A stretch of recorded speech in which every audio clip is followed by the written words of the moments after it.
Welcome to the October 2018 podcast with She Firecracker. This month we discuss follow-ups. Follow-ups are essential to turn a prospect or warm lead into a sale.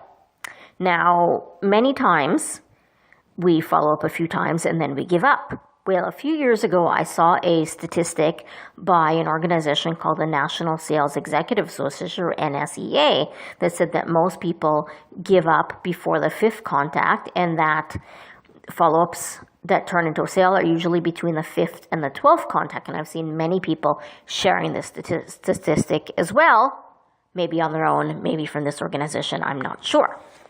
Well, there was also articles floating around saying that these statistics were supposedly fake because no one could find any information or a website or anything on this organization. Well, fake statistic or not, it really pushes people to do more follow-ups. I know people who've seen this and said, hey, I saw you sharing about that statistic, or hey, I saw that, statistic, and I decided to follow up more to turn that prospect into a sale. Now, the other part of follow-up is that how often do you follow up and when, and is it too much? I've also seen that you should follow up once a week for approximately 6 weeks.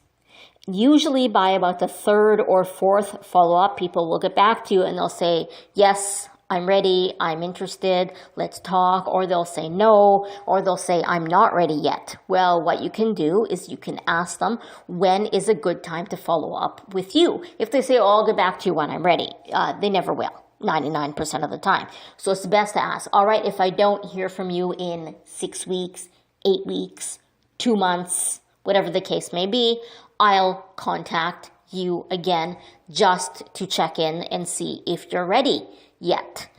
There's been times when I've run into people at common networking events who've said, oh, I remember you, I could totally use your service. Well, one such time, after talking to the person, so, let's talk in a few days. It was, late evening or weekend or whatever the case may be.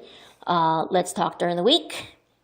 What had happened is one friend was there the one time and had said, I contacted that person a few years ago when we met because they said they really needed help and then they never got back to me. He's like, well, you need to follow up. And I said, I did, but maybe I need to do more of continual follow-up until they say no.